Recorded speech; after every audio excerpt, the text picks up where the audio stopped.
Can't be any better job in America. And ahead of tomorrow's big game, we talk exclusively to Hawks quarterback Russell Wilson. You do not want to miss this. And check out the Great Wheel in Seattle, lit up in blue tonight. It's Blue Friday. We'll be right back. Over downtown Seattle, just a glimpse at what a glorious, just beautiful day it was today.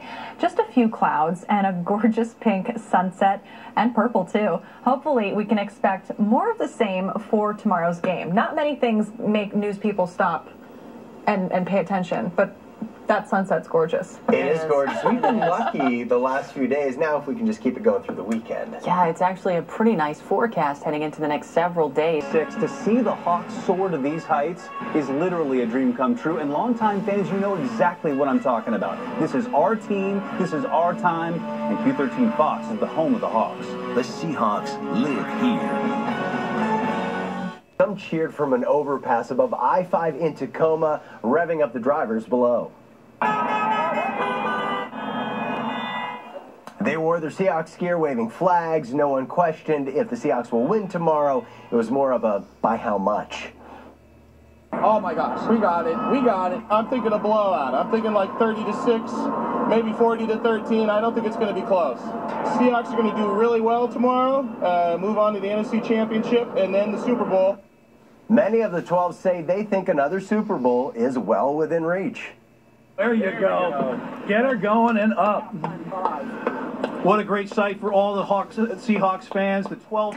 There you have it. The Space Needle also showing off the 12th man spirit. Pearl Jam's guitarist Mike McCready raising the flag this morning. The flag is 35 feet by 25 feet and will fly throughout the weekend. McCready also wore his 12th man jersey, and he was also joined by other local celebrities. Now you can bet that quarterback Russell Wilson has done all the preparing he can for tomorrow's big matchup. But before he takes the field, he sat down with sports director Aaron Levine, and he asked Russ who inspires him ahead of the big game. You look around at CenturyLink Field, everybody's wearing your jersey. If you went to the team pro shop, whose jersey would you buy? Whose jersey would I buy? Man, that's a tough one. You know, I'm an Earl Thomas type of guy. I love Marshawn. I love Richard Sherman. I love those guys. But you know, Earl fires me up. Nice. You know, he's so intense. You know, he's a little guy too, so I got respect for that. You know, so I don't know. I'd have to pick Earl. Russell, after the NFC Championship game last year, you went to Terry Bradshaw and asked him, how do you win it all? Who did you consult on how to win 2 straight Super Bowls? There's not too many people. You know, I think that more than anything, you just learn from your experiences, and you learn, you just take one game at a time and just try to be in it for that. And you know, to talk to somebody who's won multiple Super Bowls, that's hard to find.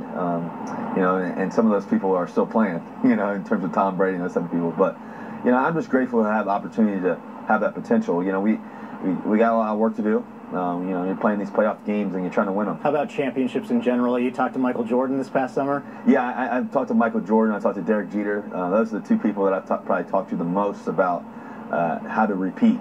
And those type of players, you know, are the best of all time. You know, and so to be able to ask them, you know, what did you do? How did you get there again?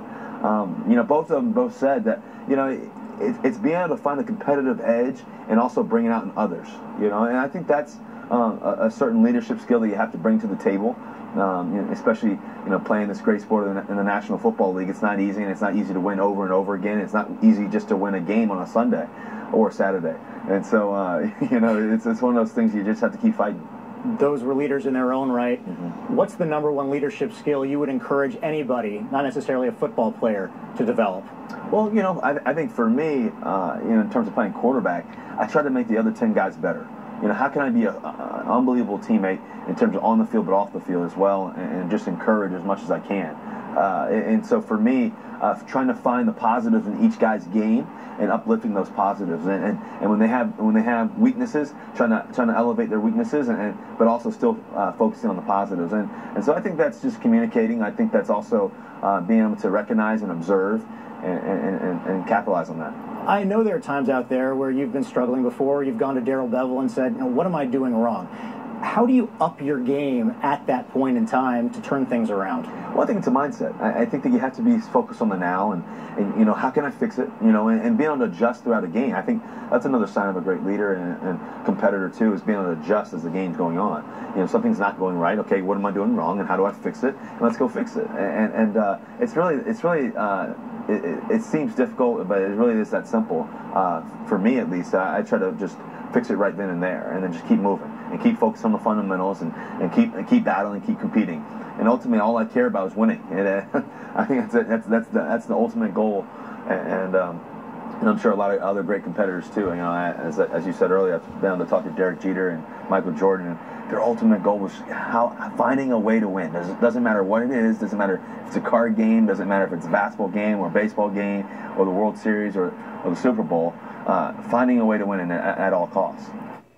There's also pride, and not just for the Seahawks. This week, our Bill Wixie and Casey Aitchison received a friendly wager from their counterparts at Fox 46 in Charlotte, North Carolina. Take a look at what they had to say.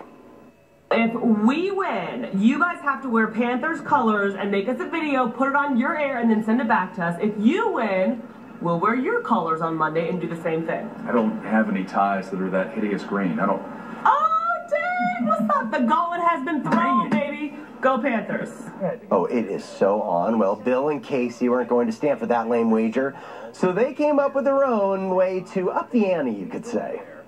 We accept your challenge. If the Panthers somehow escape here with a victory on Saturday, we will wear Panther colors. But we want to up the ante of this wager just a smidge. We would like you to write us a haiku as an ode to our Seahawks and read it on the air so that we can see the footage. Yeah, so a couple of examples of what we're looking for with these haikus. The Seahawks will win. Panthers bow down to the 12s. We're going beast mode. Oh, that's really good. Cam Newton? Oh, the old haiku approach. It is so on. We know the Hawks are going to pull through, if not for nothing else. Bill and Casey. That's right. When the Hawks take the field tomorrow, one of their oldest fans will be cheering on from his retirement community in West Seattle. Ken Beck is 102 years old and is a huge Hawks fan.